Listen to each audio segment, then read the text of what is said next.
Good morning all of you.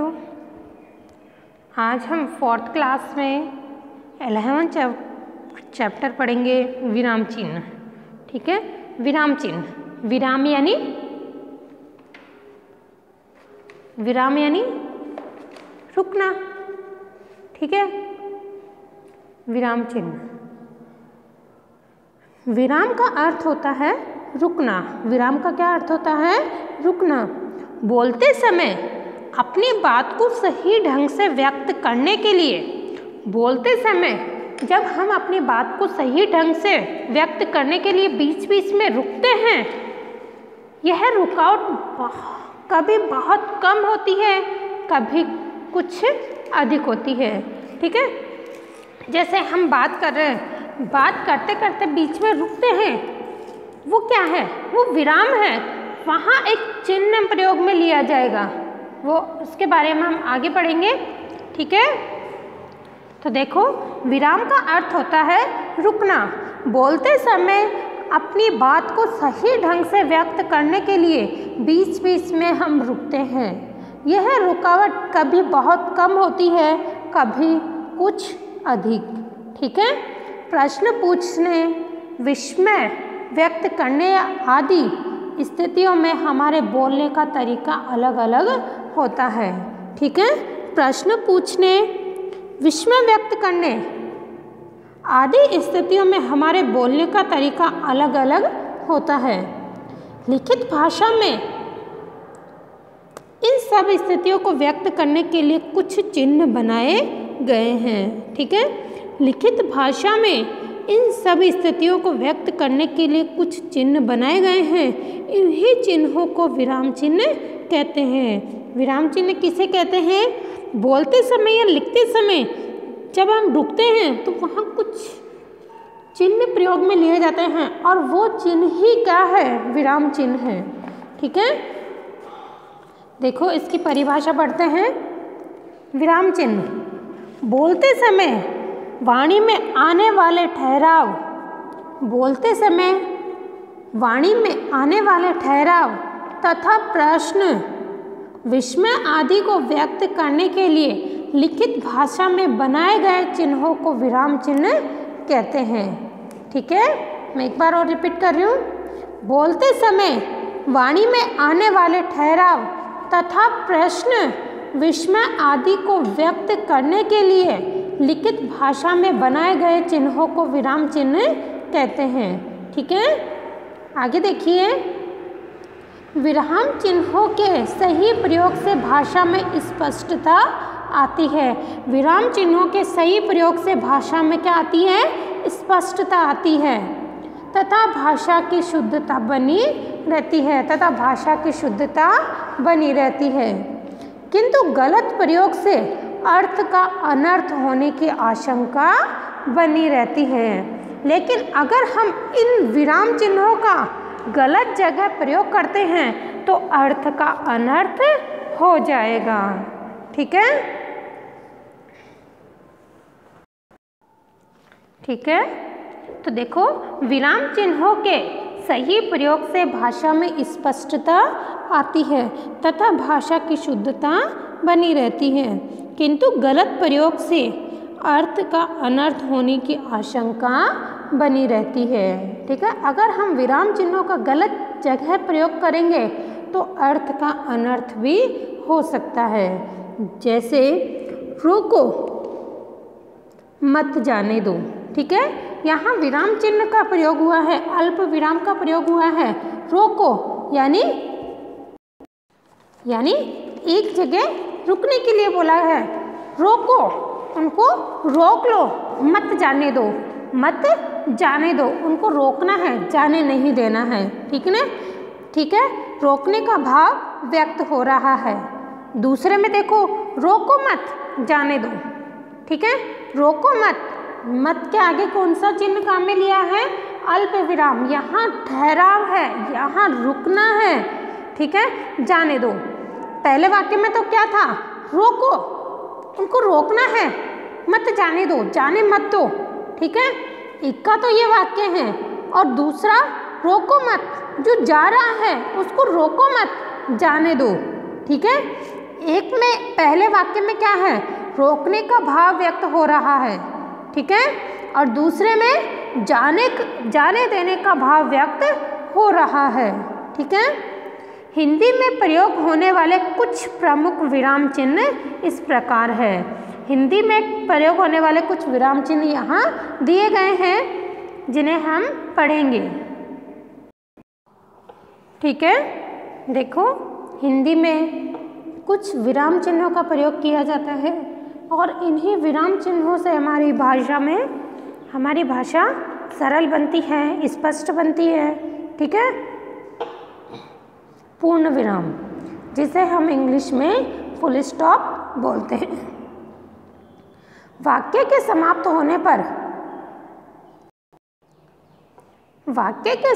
होने पर खड़ी लकीर के रूप में एक चिन्ह लगाया जाता है। देखो, खड़ी लकीर में हमारे पास ये वन जैसा चिन्ह दिख रहा है, ये किसका चिन्ह है, पूर्ण विराम का। इसे पूर्ण विराम कहते हैं। वाक्य के समाप्त होने पर खड़ी लकीर के रूप में एक चिन्ह लगाया जाता है, इसे पूर्ण विराम कहते हैं। ऐसे वाक्य विधिवाचक तथा आदेशात्मक होते हैं। देखो, ऐसे वाक्य विधिवाचक तथा आदेशात्मक होते हैं, ठीक है। वाक्य के समाप्त होने पर खड़ी लकीर के रूप में एक चिन्ह लगाया जाता है और इस चिन्ह को क्या बोलते हैं, पूर्ण विराम बोलते हैं, ठीक है। ऐसे वाक्य विधिवाचक तथा आदेशात्मक होते हैं।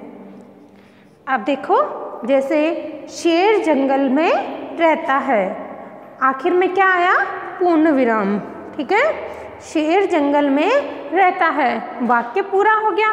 वाक्य पूरा होते ही कौन सा चिन्ह आ गया, पूर्ण विराम का, ठीक है। मनीषा नृत्य कर रही है, आखिर में क्या आया, पूर्ण विराम। वाक्य समाप्त होते ही कौन सा चिन्ह आ गया, पूर्ण विराम, ठीक है।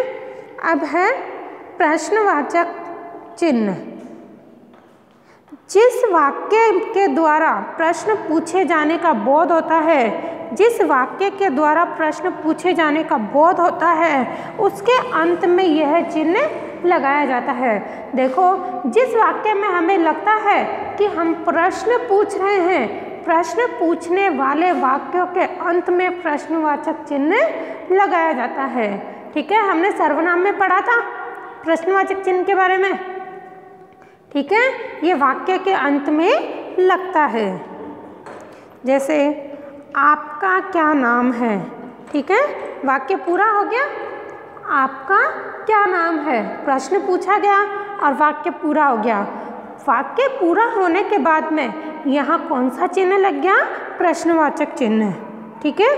आप कहाँ रहते हैं, आप कहाँ रहते हैं, प्रश्न पूछा गया है, प्रश्न पूछा गया है, तो इसीलिए आखिर में वाक्य पूरा होने पर क्या कौन सा चिन्ह लगाया गया है, प्रश्नवाचक चिन्ह, ठीक है। विस्मय आदि बोधक चिन्ह। विस्मय, हमें हर्ष होगा, हमें खुशी होगी, हमें घृणा होगी, तो हमें एक पूर्ण विराम जैसा चिन्ह ही आता है, लेकिन उसके नीचे एक डॉट लगी होती है, वो चिन्ह प्रयोग में लेना है। विस्मय आदि बोधक चिन्ह। हर्ष, शौक, घृणा, विस्मय आदि भावों को प्रकट करते समय इस चिन्ह का प्रयोग किया जाता है, ठीक है। वह, यहाँ रुक गए हम, ठीक है, यहाँ रुक गए, यहाँ रुकते ही कौन सा चिन्ह आ जाएगा, विस्मय आदि बोधक, ठीक है। कितना सुंदर फूल है, हमें आश्चर्य हो रहा है, हमें हर्ष हो रहा है कि कितना सुंदर फूल है, ठीक है।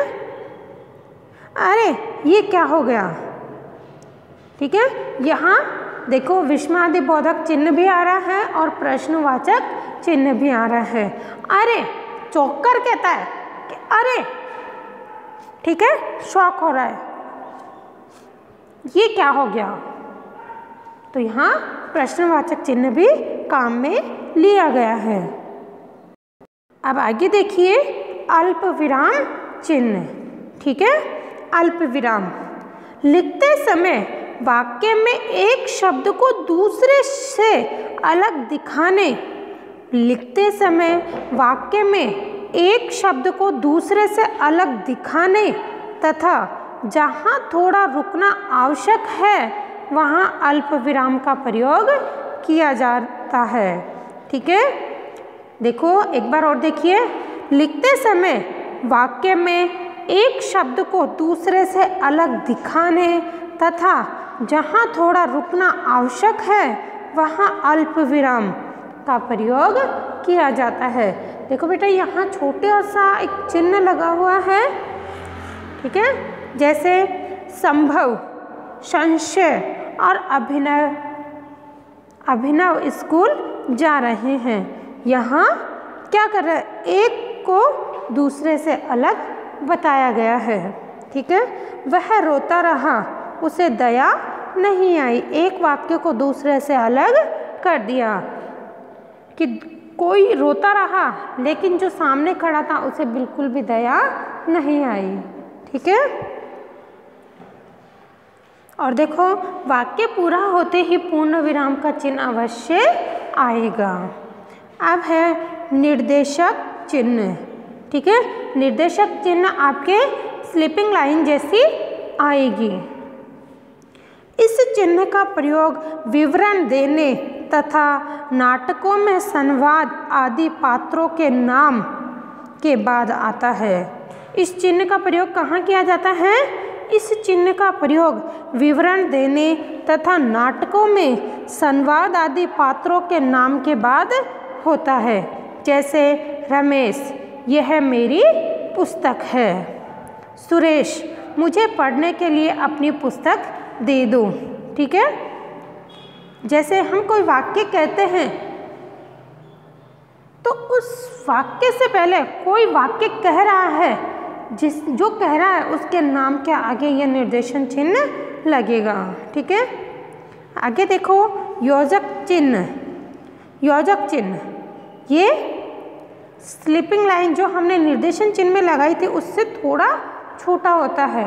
ठीक है, शब्दों के जोड़ों को परस्पर जोड़ने में इस चिन्ह का प्रयोग किया जाता है। शब्दों के जोड़ों को परस्पर जोड़ने में इस चिन्ह का प्रयोग किया जाता है। जैसे माता पिता, माता पिता शब्द को जोड़ने के लिए किसका यूज़ किया गया है? योजक चिन्ह का।